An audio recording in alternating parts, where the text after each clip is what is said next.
Доброе утро всем, кто встречает это утро вместе с нами. Это телеканал НВК Саха, программа «Новый день». Мы работаем для вас в прямом эфире. В студии сегодня Иван Луцкан, моя напарница Катерина Винокур, пока находится в краткосрочном отпуске. Всю неделю буду вместе с вами я. На календаре 18 марта, день недели, среда.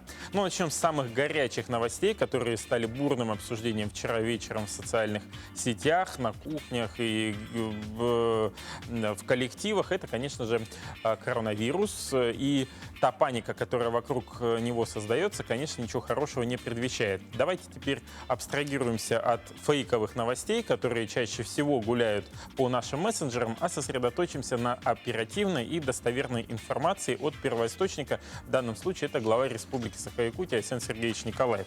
Итак, что уже было сделано и проведено? С сегодняшнего дня все школы, техникумы и колледжи переходят на дистанционное обучение. Всю информацию необходимо получить в ваших общеобразовательных организациях, как будет организован этот процесс и как необходимо с детьми в данном случае работать. Поэтому сегодня никто в школу не отправляется, поэтому имейте это в виду, родители, кто пытается собрать своего ребенка в школу на сегодняшний день. Кроме этого, на днях была запущена прямая линия Минздрава Республики для ответа на вопросы, которые возникают. Вы ее видите сейчас внизу на наших экранах. Это 8 800 100 14 03. По нему вы можете обращаться и получать точно так же оперативную информацию в случае, куда обращаться, как обращаться, что делать, как самоизолироваться и так далее. Далее по больничным листам в случае необходимости, то они будут выдаваться, возможно, дистанционно. Такое поручение дал глава республики Минздраву, и этот вопрос сейчас отрабатывается. Главное — оповестить. Но надо иметь в виду, что не все страны подпадают под карантинную зону, поэтому имейте в виду, надо консультироваться и так далее.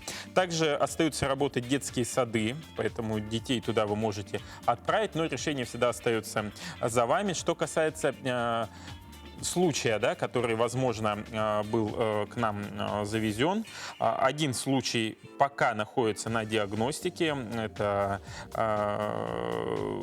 пациент приехал из Швейцарии. На данный момент он изолирован в инфекционной больнице города Якутска. В Якутске анализы уже были взяты, лаборатория свой вердикт вынесла, и для подтверждения диагноза были отправлены результаты в Новосибирск. Сегодня ответ уже ожидается. Насчет паники. Скупать продукты не следует. Сами подумайте, мы создаем ажиотаж, это раз. Во-вторых, это скопление народа. На самом деле, перед закрытием ледовой переправы уже многие оптовики уже все закупили, и, в принципе, продуктов хватает. И, кстати, об этом мы поговорим с гостями в нашей студии, в том числе к нам придут с Министерства предпринимательства. Поэтому мой совет — оперативную информацию получать из первоисточников, не верить различным новостям в мессенджерах, которые рассылают. Вчера это вообще был феерия по поводу вертолета, который будет летать над городом Якутском и распылять что-то, и одевать стеклянный купол. И знаете, меня удивляют некоторые, которые действительно поверили в эту новость и ожидали вертолет. Ну, ребят, это уже несерьезно, поэтому давайте сосредоточимся на правдивых новостях, которые можно получить на официальном сайте правительства, Минздрава и в инстаграме главы нашей республики. О коронавирусе на этом пока все. Давайте поговорим о погоде.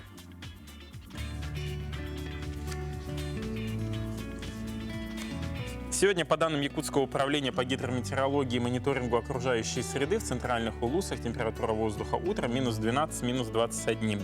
Днем минус 7, минус 11. В Заречье минус 13, минус 23. А днем в республике минус 6, минус 10.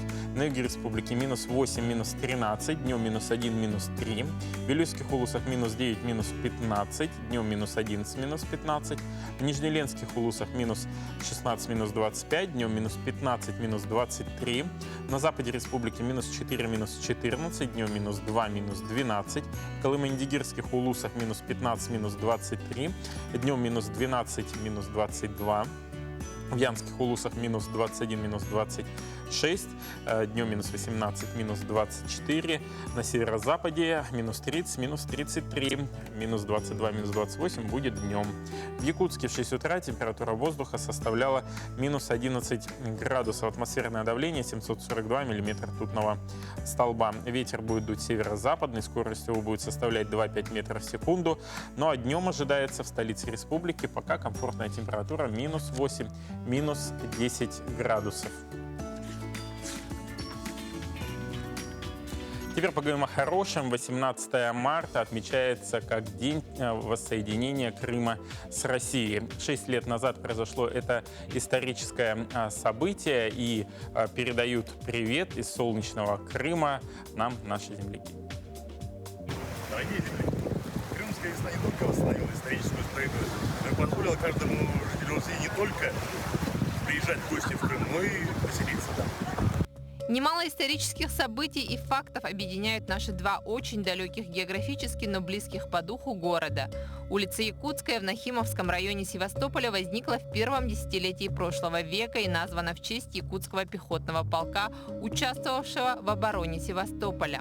В июне 2014-го эта безымянная улица, соединяющая автостраду 50 лет октября и улицу Курнатовского, была названа Севастопольской. Тогда инициативная группа буквально за неделю собрала у горожан 2500 подписей. Их поддержали активисты и общественники, и даже ветераны Великой Отечественной. Общая история двух городов побудила молодых патриотов гражданско-патриотического клуба «Отчизна» СВФУ отдать дань памяти павшим героям в Крымской войне. В связи с присоединением Крыма и в честь юбилейной даты, уже в 2015 году, 70-летие Победы, мы решили со своими активистами, с ребятами изучить именно историческую связь между городом героем Севастополь и городом Якутск. Спустя 6 лет, думаю, что это все это как историческая справедливость. Мы в то время начинали как с ребятами, думали, что мы поднимем патриотический дух молодежи и, конечно же, почтим память наших героев, которые отдали свои жизни. Сегодня этот живописный полуостров, омываемый Черным морем с юга и запада, Азовским с востока, любимое место для туристов. Крым – это в первую очередь, скорее всего, город-герой Севастополь. То есть обязательно посетить этот город. Скорее всего, даже можно посвятить этому городу пару дней из вашего отдыха. Есть много чего посмотреть, погулять по набережной, да, ознакомиться с наследием, как раз-таки военной истории. Обязательно нужно посетить Ласточкино гнездо. Очень красивый живописный замок, стоит прямо на отвесной скале. Именно в этот день, в 2014 году, полуостров Крым официально вошел в состав Российской Федерации. Крым наш! Герой! Айхал!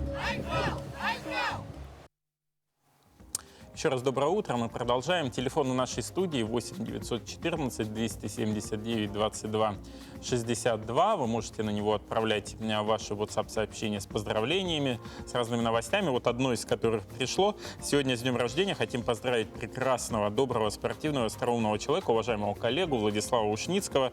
65 лет юбилея. Души мы хотим пожелать. Никаких, чтобы подводных камней не случалось по жизни встречать. Чтобы удача лишь шла по пятам, чтобы крепло здоровье и сон. Цели, чтобы приводили к мечтам, а сбывались мечты день за днем. Поздравляет вас коллектив Департамента экологической безопасности Минэкологии Республики. Мы присоединяемся к поздравлениям. Всего вам самого доброго в юбилейный день. Ваши поздравления по возможности я зачитываю в прямом эфире, а мы пока продолжаем. И у нас в студии гость, это заместитель министра труда и социального развития Республики Саха-Якутия Афанасий Васильевич Постников. Доброе утро, Афанасий Васильевич. Доброе утро. Да, и поговорим мы с вами об указе главы Республики Саха-Якутия о мерах по социальной поддержке ветеранов Великой Отечественной войны, детей войны и всех, кто связан с Великой Отечественной войной. Какие выплаты гарантированы в 2020 году? Да, действительно, 24 января вышел указ главы об единовременных выплатах ветеранам Великой Отечественной войны, отдельным категориям граждан, которые относятся к этой категории, и ветеранам войны, участникам войны, инвалидам войны по 100 тысяч. Также у нас идут там ленинградцы, блокадники, да, там по 30 тысяч идет. И дальше идет ветераны тыла по 10 тысяч. И детей войны в этом году мы уже включили в юбилейные единовременные выплаты руководства республики. И по 3 тысячи будет выделено всем, вне зависимости, получили ли они удостоверение или не получили, по дате рождения. Вы знаете, что у нас внесены изменения в закон о детях войны. Сейчас дети войны считаются люди до 31 декабря 1945 года. И мы тут тоже скорректировались. И Министерство труда сейчас подготовило уже распоряжение. И уже будем выдавать всем детям войны. Это у нас порядка 25 тысяч человек. Это то есть те, кто не достиг 18 лет на дату 30 декабря 31 декабря 1945 года. 45 года. Да. А вот по поводу начала выплат, какие сроки? Ну, мы уже начали выплаты республиканские. Сейчас уже порядка 8046 человек уже получили. Мы уже продолжаем выплаты. И у нас сроки стоят до 20 апреля. Должны все выплаты закончить. Это происходит автоматически или необходимо все-таки обращаться за мерами? Нет, обращаться здесь не надо. Все категории у нас в базе имеются, и поэтому все это будет, сейчас, как модно говорится, без заявительного характера. Все это будет выплачено. А если, вот, допустим, человек переехал в республику с другого Ну да, у нас на местах территориальный орган управления социальной защиты работают. А вот эти все моменты, которые человек может зарегистрирован где-то в другом районе, а переехал в другой, все это мы уточняем, и наши работники, социальные работники над этой темой работают. Вот многих еще интересуют федеральные выплаты. Буквально вот недавно было и в средствах массовой информации, и Мишустин об этом говорил, Владимир Владимирович Путин. А когда сроки будут по федеральным, и какие суммы будут? Ну, там они сроки поставили прямо в указе главы, да, президента Российской Федерации в течение апреля-мая месяца. Поэтому в течение апреля-мая мы ждем эти выплаты через пенсионный фонд. А какие суммы там, о каких речь идет, и Ну, какие категории? Там в федеральном перечне две категории. Это участники и приравненные к ним по 75 тысяч, и ветераны тыла. Это порядка около 671 тысяч человек по Российской Федерации. Они получат по 50 тысяч. А вот что касается вообще в целом мер поддержки ветеранов, кроме вот этих выплат, что еще, на что могут рассчитывать люди, участники Великой Отечественной? Ну, у нас по республике план мероприятий по подготовке к 75-летию вышел уже давно. Уже 4-й год мы работаем по этому плану. И целенаправленно в этот год все общественные организации, все муниципальные образования, государственные органы власти на местах проводят акции к 75-летию Победы. Это и участникам войны, это и людям, которые подверглись там гетто, которые в категории есть. Это и дети войны, школьники выходят, студенты тоже выходят, помогают. И, конечно же, муниципалитеты в этом у нас основная поддержка по всей республике. Главы муниципальных районов поселений сейчас они тоже ориентированы на 75-летие, и все работы, помощь, все идет нашим ветеранам, включая детей войны. Не могу не спросить о Республиканском фонде «Победа», который был создан по указу главы республики. Как идет сбор средств, кто может принять в этом участие, куда будут направлены? Да, пользуясь случаем, хотел бы еще пригласить, чтобы наши жители тоже присоединились. У нас в фонд «Победы» уже поступило более 11 миллионов рублей. Как вы все знаете, первым 100 тысяч положил глава республики Арсений Сергеевич Николаев. Кроме этого, присоединились большие предприятия, такие как «Алмаза-Набара», 2 миллиона рублей перечислили, «Сургутнефтегаз», администрации главы правительства республики тоже более миллиона рублей тоже положили в этот фонд. И всеми усилиями вот эти 11 миллионов собраны. Будем еще дальше продолжать, потому что времени у нас много. Все эти деньги будут распределены через рабочую комиссию, которая создана при главе республики Саха-Якутия. Но это в основном будет распечатка книг, это восстановление памятников и вот такие вот событийные мероприятия, которые имеют основной характер для нашей республики 75-летию Победы. Если остались вопросы по начислению выплат, куда можно обратиться? В управлении социальной защиты, через МФЦ можно. И, конечно же, в основном через управление социальной защиты на местах. Спасибо большое, Афанасий Васильевич, что подошли этим утром в нашу студию. Хочется поблагодарить за то, что такую меры социальной поддержки нашим ветеранам обеспечиваете. Я думаю, что все они будут охвачены в тот срок, который был оговорен указом главы республики. Да. Спасибо. Мы продолжаем. По прогнозам экспертов, в любом случае цены продолжат расти. Тут и вопросы инфляции, тут и вопросы, связанные с курсом национальной валюты. И значит, пора учиться экономить. Мы подскажем вам, как тратить минимум денег на продукты питания. Составляйте список покупок и строго следуйте ему. Для этого разработайте меню на неделю, завтраки, обеды и ужины, проинспектируйте кухонные шкафы и холодильник и внесите в список покупок ингредиенты, которых недостает для приготовления намеченных блюд. Ничего лишнего. Используйте дисконтные карты, возможно, за ее приобретение придется заплатить, но это единовременная трата, и скидками можно будет пользоваться каждый раз, посещая данный магазин. Смотрите вниз. По правилам мерчендайзинга, самые дорогие товары всегда размещаются на полках на уровне глаз покупателя, а самые дешевые на нижних стеллажах. Не ленитесь наклоняться и изучать нижестоящий ассортимент.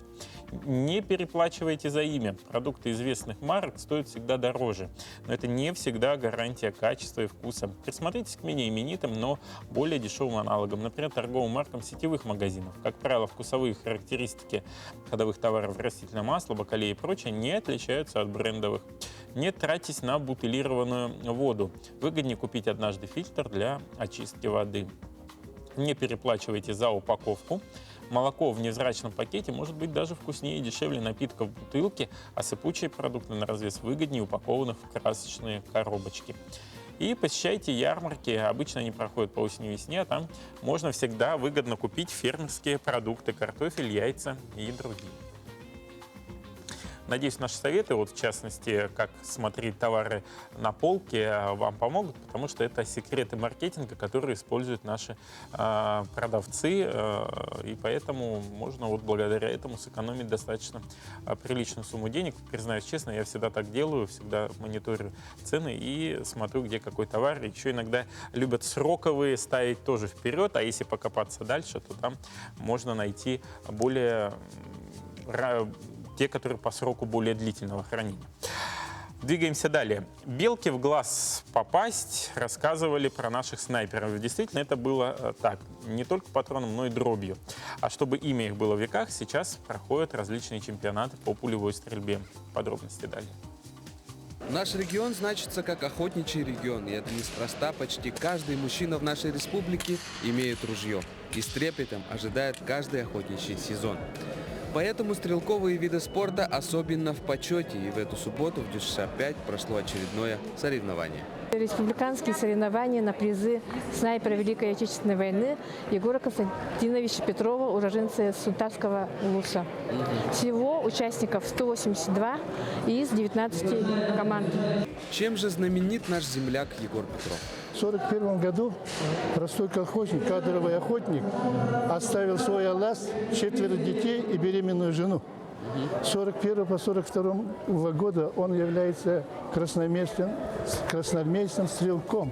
На фронте молодой боец попросил снайперскую винтовку с оптикой у своего командира. А надо заметить, что Егор хорошо говорил по-русски, потому что работал в золотых приисках Бодойбо. Тот говорит: «Докажи». И тогда наш земляк взял и попал ровно в середину ложки со 100 метров. После чего командир безоговорочно выдал ему желанную винтовку с оптикой. И в последующем, в течение 3 месяцев, Егор положил 150 немцев. Далее Егор просит выдать пулемет, сказав, что винтовкой он поражает по одному врагу, а пулеметом можно положить сразу 100. И эта молва пошла по всем полкам, что знаменитый Петров меняет винтовку на пулемет. 3 дня воевали, это была высота, это круглая роща, это вошедшая в историю как дом Павлова и так далее. А потом мы убедились в том, что вот это была 3-километровая полоса, по которой потом был прорыв блокады Ленинграда. Поэтому они там лежали, это полк. Здесь погиб, и самое большое число из всех сражений, в этой промежутке 3 километров погибло более 80 тысяч солдат. И вот пулеметом какое чудо он сделал, да? 3 дня раненый, теряя сознание, лежал. И вдруг очнулся, видит, зондеркоманда немцы добивают, своих собирает. Он унес смекалку, быстро взял, кровью намазался и превратился как бы в мертвого. И вдруг волна немцев в атаку идет. Он смотрит, сошка, ну сразу поняли, что он был дегтяревский пулеметчик. И сзади начал стрелять. Ну, помог нашим, а там тоже идет волна, кричат наши ура.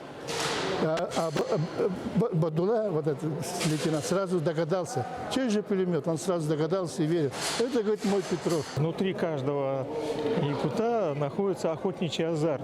То есть без этого, наверное, в каждой семье есть охотник, и каждый взрослый мужчина своим долгом считает сына также обучить. И с ним ходит с раннего детства. 12 лет подряд я езжу с удовольствием, с большим, когда меня приглашают. И даже здесь отпуск как-то проводил. То есть мне не нужна никакая другая страна. Меня ваша устраивает. Турнир прошел на одном дыхании. Гости и участники, замечая хода времени, с головой погрузились в соревнования. И надеемся, что чемпионат обретет постоянный характер, и имя нашего героя Егора Константиновича Петрова будет воспето на века. Максим Гоголев, «Новый день».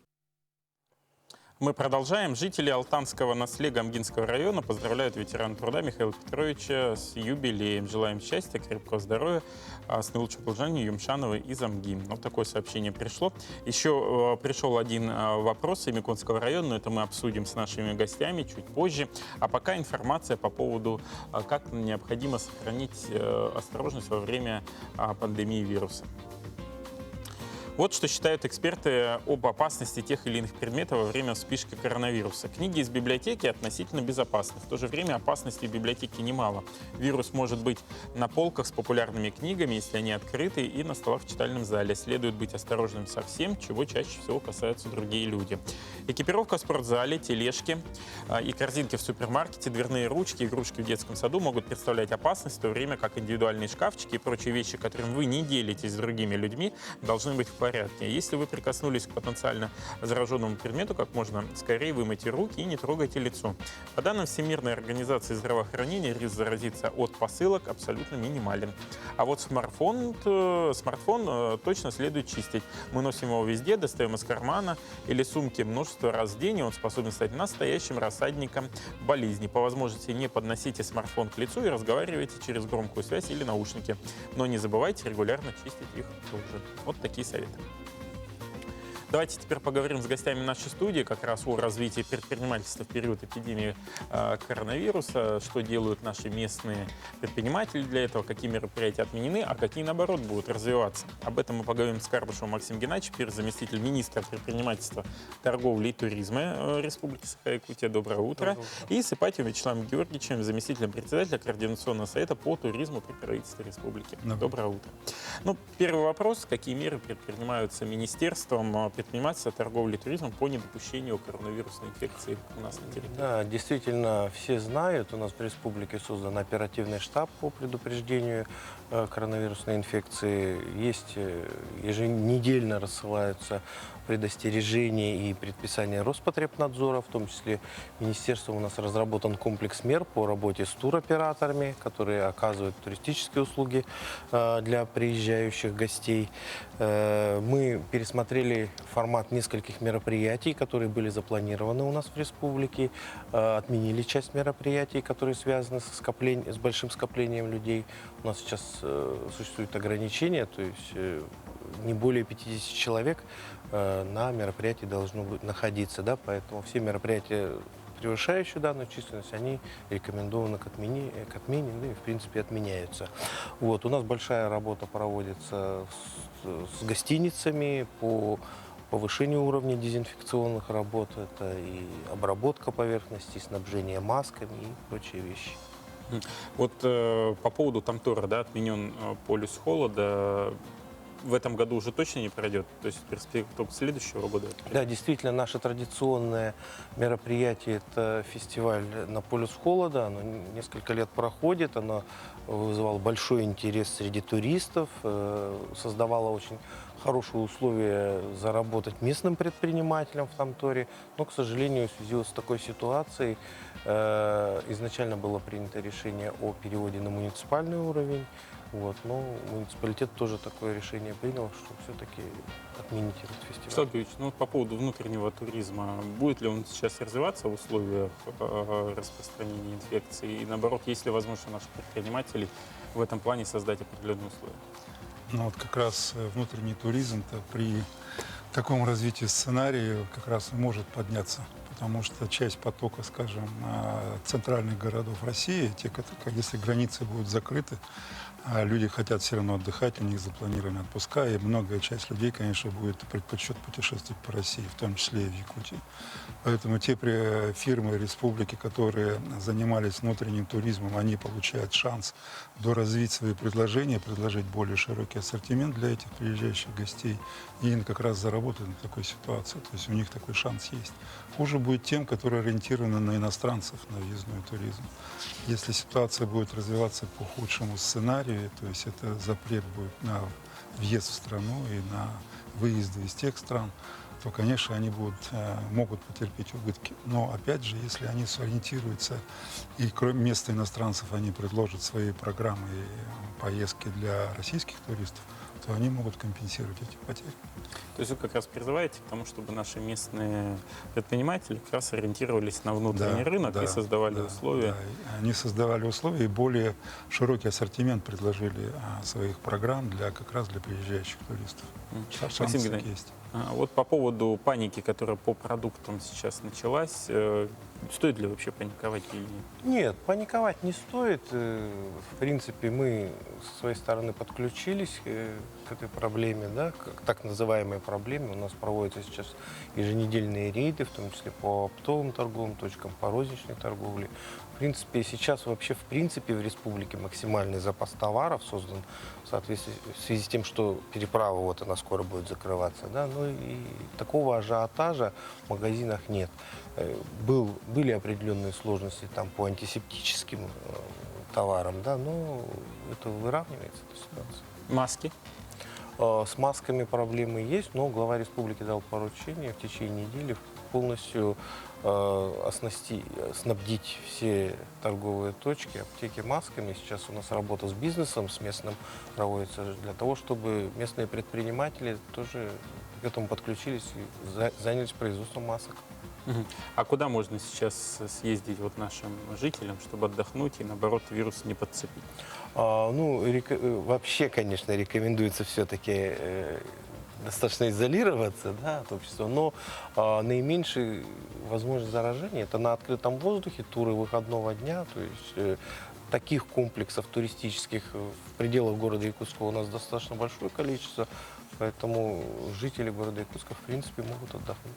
А вернуть можно стоимость путевки, если была ранее куплена? Значит, здесь есть определенные вариации. Значит, если житель покупал билеты в страну, в которой уже запрещен въезд, да, ограничен въезд, то ему должны в полном объеме вернуть. Если же он покупал билеты в страну, где не было запрета на въезд туристов, то здесь туроператор, в принципе, имеет возможность удержать часть тура с этого гражданина, как по фактически понесенным затратам. Но в любом случае на стороне потребителя закон о защите прав потребителей, и в случае возникновения таких ситуаций закон разрулит это дело. Вячеслав Георгиевич, вот буквально 20 секунд, да, какие основные сейчас туристические маршруты самые популярные? Летние или зимние? И зимние, и летние.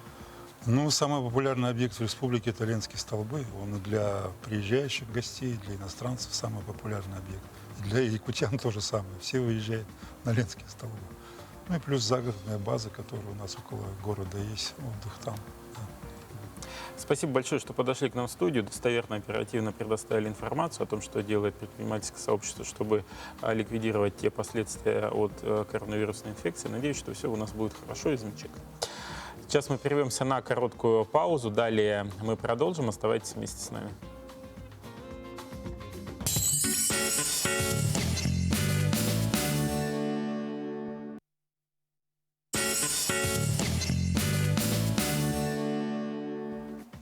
Доброе утро. Прошла всего 1 минута, и мы продолжаем наш эфир. Сейчас слово информационной службе нашего канала «Новости».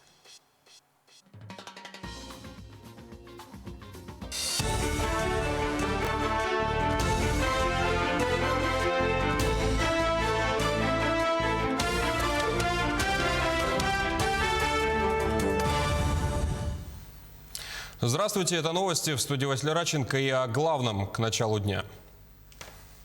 Одного человека, прибывшего из Швейцарии с подозрением на коронавирус, выявили в Якутии. Пациента обследуют в республике. В данное время он изолирован в отдельном блоке инфекционной больницы. Результаты анализов станут известны сегодня, 18 марта. Всего же в регионе в разных городах около 16 человек находятся под подозрением на COVID-19. Работа по выявлению и изоляции лиц, которые впоследствии 2 недели находились в странах с неблагоприятной ситуацией по пандемии, продолжается. Здесь я бы хотел обратиться к нашим гражданам, которые были в этих странах вот последние 2 недели.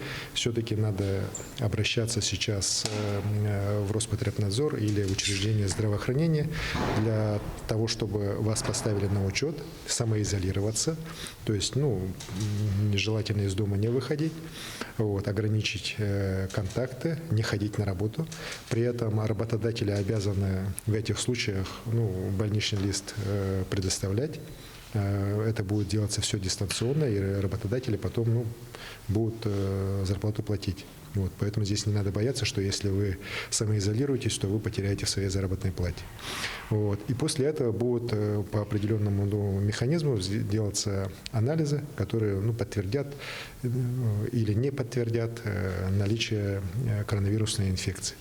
Это очень важно, еще раз говорю, в первую очередь для здоровья самих граждан, их родных и близких. Потому что на сегодняшний день у нас в стране большинство случаев коронавируса подавляющее – это привозная. То есть люди были в основном в Италии, в Испании, оттуда приехали и уже и сами заболели, и заразили своих родных и близких. Других случаев пока, к счастью, в стране не выявлено. Учебный процесс с сегодняшнего дня приостановлен во всех школах и СУЗах Якутии. Это также касается работы секций и кружков. Как сообщил глава региона Айсен Николаев, соответствующее решение было принято в ходе совещания с участием членов регионального правительства и администрации Якутска. Детские сады пока будут работать в штатном режиме. Оперативный штаб по предупреждению коронавирусной инфекции в Якутии, который действует с февраля месяца, переведен в круглосуточный режим работы. Кроме этого, работает и горячая линия для граждан. Номер телефона 8 800 114 03. На настоящий момент ведутся переговоры с рядом поставщиков, и в течение ближайшего времени количество маски появится, в том числе в аптеках нашего города и нашей республики. Обращаю внимание, граждане, маски, которые были приобретены в течение с января по март месяц, их количество считается миллионами. Сегодня на ВКС было дано поручение, по которому медицинские организации будут обеспечены оборудованием, на которых тест-системами, чего до этого не было, для того, чтобы мы могли начинать уже здоровых людей по своему желанию проверять. Когда это произойдет, я скажу. В целом ситуация контролируется, мы отрабатываем. Напомню, Айсен Николаев подписал указ о введении в Якутии режима повышенной готовности в связи с распространением в мире коронавируса. Гражданам, прибывшим из стран с неблагополучной ситуацией по COVID-19, необходимо самостоятельно изолироваться от общества на 14 дней со дня возвращения в Россию. Не посещать работу, учебу, минимизировать посещение общественных мест. Медицинским организациям поручено усилить работу с больными, которые посещали зарубежные страны, у которых есть респираторные симптомы, а также с пациентами старше 60 лет. Указ регламентирует и обеспечение защиты сотрудников на предприятиях. За это отвечают их руководители. Необходимо проводить регулярные замеры температуры сотрудников, обеспечить изоляцию в случае подозрения на заболевание, воздержаться и от направления работников в командировки, как за рубеж, так и в другие регионы России. К этой минуте все. Оставайтесь на нашем канале.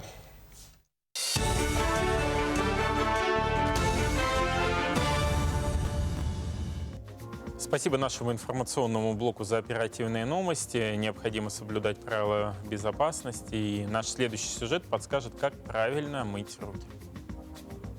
Для начала нужно определиться, чем обрабатывать руки. Если выбирать между кусковым и жидким, то в домашних условиях подойдет кусковое. Но в приоритете, по словам врачей-инфекционистов, все-таки жидкое. А все потому, что на поверхности кускового, как правило, скапливается большое количество бактерий, которые размножаются и, соответственно, могут переносить различные инфекционные заболевания. Перед тем, как начать мыть руки, предварительно необходимо снять кольца, часы и браслеты. Намыливать руки нужно не менее 20 секунд. Следуя европейскому стандарту обработки рук, начинаем с растирания ладоней друг от друга. Ладонью одной руки растираем тыльную поверхность другой. Соедините пальцы рук между собой и растирайте внутренние поверхности пальцев вверх и вниз.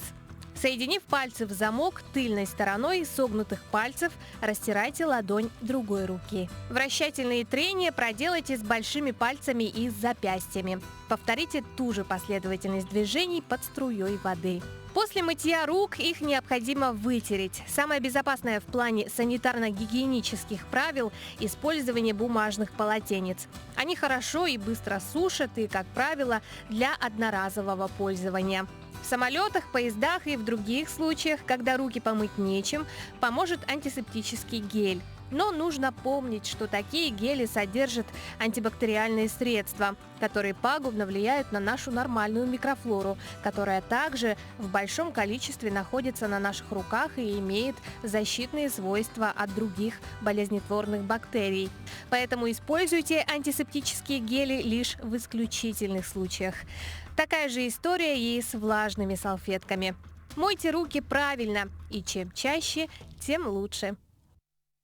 Вот такие простые советы, а мы продолжаем нашу программу. У нас в студии гость Алексей Медведев, программный директор Якутского международного кинофестиваля, кинокритик, который прибыл к нам с Москвы. Доброе утро. Доброе утро. Алексей, какая программа 6-го уже Якутского международного кинофестиваля? Ну, прежде чем ответить на вопрос о программе, я, конечно, хочу сказать, что она вынужденным образом усеченная. Гостей из-за границы мы не приглашали. Число зрителей на каждом сеансе будет ограничено. Но, тем не менее, дай бог, чтобы фестиваль прошел. Вроде пока он должен сегодня открыться. Вечером основная наша площадка – это Саха-театр имени Аюнского. Все билеты бесплатные по регистрации. Программа достаточно разнообразная, более 50 фильмов в программе. Ну и сердце программы фестивальной – это всегда конкурс. У нас 2 конкурса. Основной конкурс полнометражных игровых картин из самых разных стран, начиная, собственно говоря, от Якутии и кончая такими странами, как Южная Корея, Шри-Ланка, Македония, Дания. И второй конкурс – это конкурс документальный. Он состоит из 7 лент. А вообще в целом сколько было заявлено на участие в кинофестивале? Вы имеете в виду, сколько было подано заявок? Да. Ну, заявок было подано несколько сотен, там под 1000 где-то, но это на самом деле, как сказать, это не самая показательная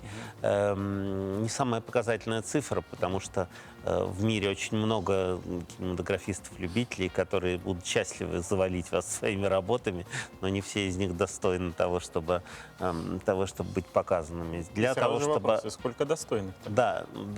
Думаю, что из потока заявок, может быть, 5%, 2, 3, 4, 5 работы из 100, так можно о чем-то говорить. Кое-что мы отобрали из заявок, но на самом деле работа программного директора – это не только смотрение заявок, это прежде всего поездки на крупные фестивали и на кинорынки, где можно найти что-то новенькое и то, что окажется, как я надеюсь, близким якутским зрителям. А вот на ваш взгляд, что ближе нашему якутскому зрителю? Может быть, какая-то определенная тематика, направление этих фильмов? Смотрите, у фестиваля есть уже свой бэкграунд. Это 6-й кинофестиваль, из них на 3 я работал. И у меня есть свои представления о том, что на какие вещи нужно ориентироваться. Иногда это даже такие более-менее формальные ориентиры. Предположим, нас интересует кинематограф тюркских стран, поэтому у нас в конкурсе казахская картина замечательного авторского режиссера Адельхана Ержанова «Бой от бая». Конечно, в силу просто географического положения, арктические северные страны тоже для нас, как бы, ну, нашего мироощущения не чужие. Поэтому нам в конкурсе, вот как раз сегодня фестиваль должен открыться замечательным фильмом исландского режиссера Хлинура Палмасона «Белый-белый день». Вот. К южнокорейскому кино я замечаю у якутских кинематографистов большое внимание и большое увлечение. Многие даже якутские фильмы сняты под сильным влиянием южнокорейских режиссеров. Поэтому у нас в жанре очень лихое такое корейское кино «Гангстер, коп и дьявол», который совмещает в себе традиции и жанрового кино, боевика, и кино авторского, фестивального. А больше драматических фильмов, каких-то экшн-фильмов? Нет, ну экшн-фильмов в чистом виде у нас нет. Я говорю, что там тот же корейский фильм или казахский фильм «Бой от бая» — это фильмы, которые совмещают в себе как бы элементы жанра, но все-таки по большому счету это создание настоящих авторов, настоящих художников, а не что-то сделанное как бы по лекалам жанрового кино. Что касается, ну, как бы фестивального кино, предположим, у нас в конкурсе есть фильм «Бог есть», и ее зовут Петруния. Это фильм Тионы Митевской, очень известного на сегодняшний день европейского режиссера из Македонии. Этот фильм, по-моему, стал главным фестивальным хитом минувшего сезона. Он победил на нескольких десятках различных европейских кинофестивалей. Якутская картина предсказуемым образом. У нас взят фильм Дмитрия Давыдова «Нет Бога, кроме меня». Этот режиссер, он как бы первый заявил о себе как раз как о стопроцентно авторском режиссере, снимающем такие камерные, но очень прочувствованные драмы. Он первым совершил прорыв на международный уровень. Его картина была приглашена в конкурс Пусанского кинофестиваля в Южной Корее. И вот его вторая уже полнометражная картина показалась мне даже еще более зрелой и еще более интересной. Это вот действительно настоящая драма. Это история немолодого мужчины, который вынужден пожертвовать своей семьей для того, чтобы заботиться о своей матери, страдающей от болезни Альцгеймера. Спасибо большое, Алексей, что этим утром вы подошли в студию. Хочется пожелать, чтобы, надеюсь, все, что запланировано, будет проведено, и никакой нам вирус не помешает, и те картины, которые будут заявлены, не найдут своего зрителя. Будем здоровы. Спасибо. Сейчас прервемся на короткую паузу, и далее мы продолжим наш эфир. Оставайтесь с нами.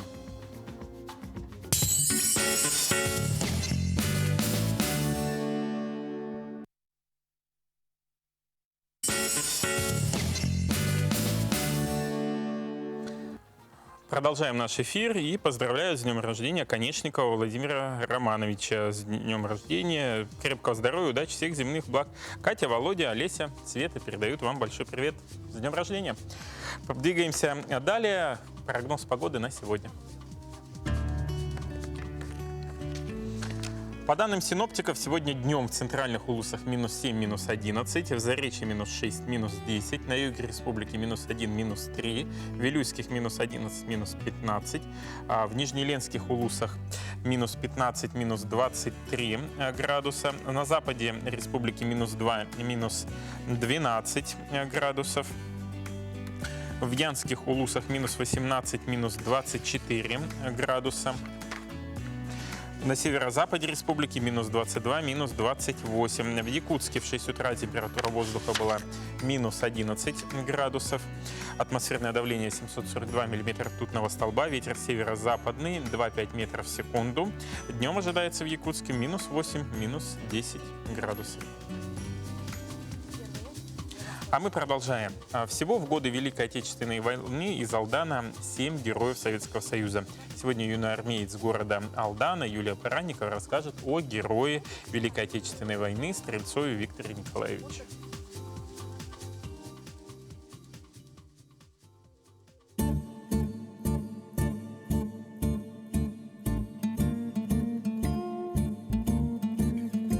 Стрельцов Виктор Николаевич родился 2 апреля 1910 года в поселке Весенний Бодайбинского района Иркутской области. До начала войны потомственный горняк сначала работал откатчиком, а затем забойщиком на шахтах алданских приисков. В августе 1941 года был призван алданским райвоенкоматом в Красную армию. На фронте был разведчиком 273-го гвардейского стрелкового полка, 89-й стрелковой дивизии 37-й армии. Принимал участие в сражениях на Курской дуге, освобождении Украины, Румынии, Венгрии и Австрии. Отличился при форсировании Днепра. 29 сентября 1943 год. Отделение разведки из 5 человек под руководством младшего сержанта Стрельцова первым в полку форсировали Днепр, проведя разведку боем, при этом отвоевав плацдарм на правом берегу реки. 5 октября. Отражая контратаку врага, Виктор Стрельцов автоматными очередями уничтожил 9 фашистов. После, когда закончились патроны, стал действовать прикладом, захватив при этом станковый и 2 ручных пулемета, а также важные документы немецкого офицера. За проявленное мужество и героизм на правом берегу Днепра 20 декабря 1943 года Стрельцов Виктор Николаевич был удостоен звания Героя Советского Союза и награжден орденом Ленина. После войны Виктор Стрельцов снова стал работать на приисках города Алдана, Челябинской области. Затем уехал жить и работать в город Кривой Рог, Днепропетровской области, где и умер 31 мая 1972 года. Вечная память герою войны.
Аплодисменты нашей маленькой юной звездочки.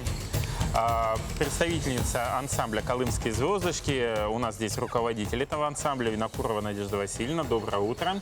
И председатель общественной женской организации коренных малочисленных народов Севера и Арктики «Северянка», глава родовой общины КМНС имени Василия Гавриловича Дьячкова Верхнеколымского района Татьяна Васильевна Сивцева. Доброе утро. Доброе утро. Чем живет сейчас община? Так, ну, родовая община Дьячкова образована в селе Усункюль Верхнеколымского района. И, конечно, входят все другие наслега. Это села Верхнеколымск, Нелемное, и Угольнские, Зырянские, все наслега как охотники и рыбаки. Мы занимаемся охотой и рыбалкой, основная деятельность. Ну, конечно, эти годы очень трудные были, 2 года. Практически охота была очень плохо и с рыбалкой. Но, тем не менее, мы всех членов родовой общины себя обеспечили рыбой, мясом. И, конечно, самое главное, мы ведем традиционный уклад жизни. Это это каждый охотник-рыбак на своей родовой земле охотятся и рыбачат.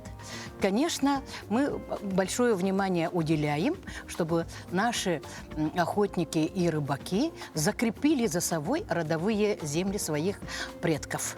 Вот этого мы добились. Этим мы можем поздравить всех наших охотников, рыбаков. И они лицензионно, согласно, значит, федерального законодательства, они имеют лицензию на рыбу, на охоту. Ну, и поэтому... Как раз на столе, я так понимаю, это рыба, добытая... Да.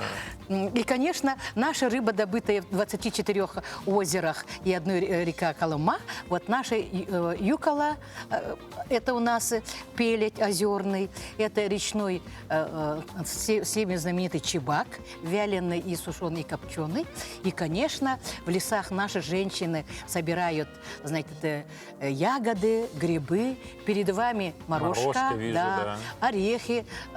И, конечно, брусника, голубика, княженика. И, конечно, любая хозяйка, где бы она ни в тундре, в лесу, без оладий, без хлеба, мы не бываем. Поэтому мы занимаемся. Я хочу особо поблагодарить, вот имея вот эту все территорию наших общин, это благодаря нашим министерствам. Министерство охраны природы и, конечно, в то время департамент охотничьего хозяйства тогда возглавлял Сметанин Николай Николаевич. Это в 2010 году, и руководством был тогда Егор Афанасьевич Борисов. Благодаря ему мы все родовые общины имеем 60% всей территории закрепили за нами. Это огромная благодарность от всех общин, я сегодня выражаю нашему правительству. И, конечно, мы очень надеемся, что Айсен Сергеевич Николаев также будет поддерживать нас. Мы с ним в тесном контакте работаем.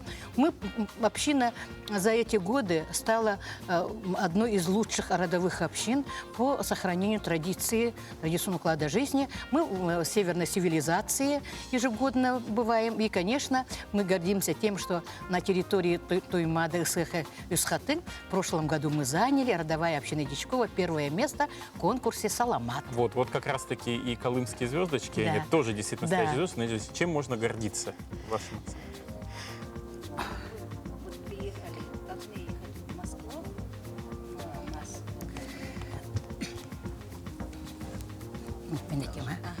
Ехать в Москву, но запретили с коронавирусом.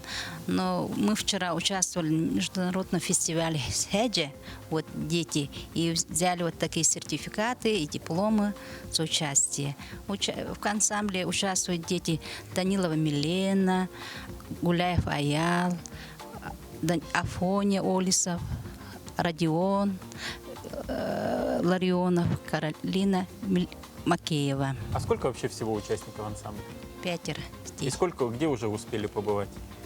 Мы участвовали в республиканском конкурсе «Бриллиантовые нотки» и заняли, лауреатом стали первой степени. И все, должны ехать в Москву на фестиваль.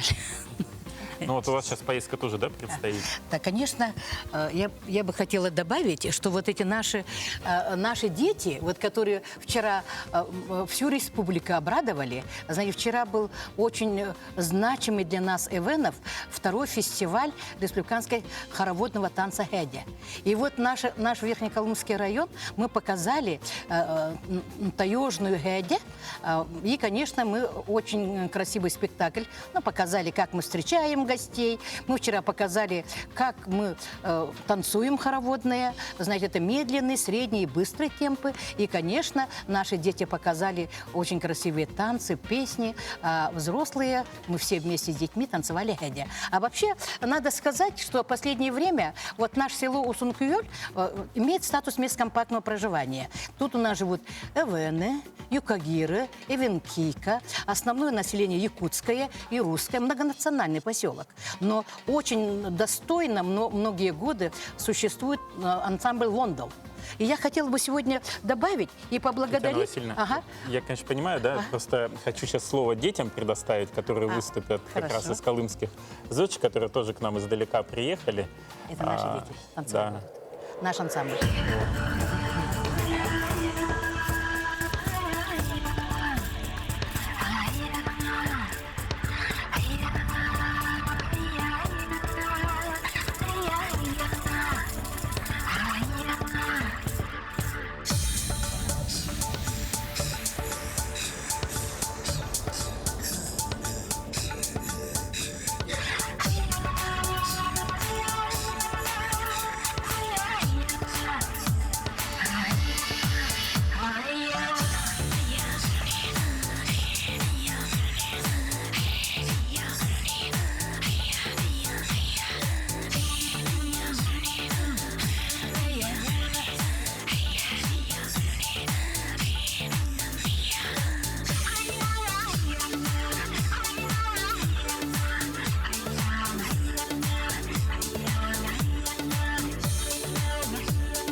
Вот на такой прекрасной ноте мы завершаем нашу программу. Далее продолжат мои коллеги Алексей и Пелагея. Оставайтесь вместе с нами. Всего хорошего.